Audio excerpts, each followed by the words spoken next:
രാവിലെ തന്നെ നല്ല വിശപ്പ്. അപ്പോഴാണ് ഇലയിൽ പൊതിഞ്ഞ നല്ല പുട്ടിൻ്റെയും കടലക്കറിയുടെയും മണം വന്നത്. വേറെ ഒന്നും നോക്കിയില്ല, നേരെ അവിടത്തേക്ക് വിട്ടു. നല്ല ഒരു ഇല കൊണ്ടുവന്ന് വെച്ചു.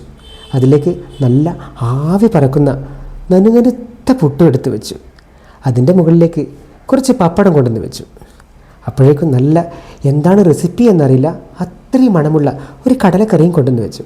പിന്നെ നല്ല ചൂടുള്ള നല്ല കടുകട്ടിയുള്ള ഒരു ചായയും കൊണ്ടുവന്ന് വെച്ചു. അതെല്ലാം കൂടി ഞാൻ കുഴച്ചു.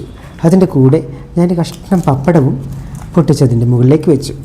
എന്നിട്ട് അത് വാരി ഞാൻ എൻ്റെ വായിലേക്ക്. ശേഷം ഞാൻ ആ നല്ല കടുകട്ടിയുള്ള ചായ ഉണ്ടല്ലോ, അത് ഒരു കവിൾ ഞാനും കുടിച്ചു. എന്തൊരു ടേസ്റ്റാണെന്നോ!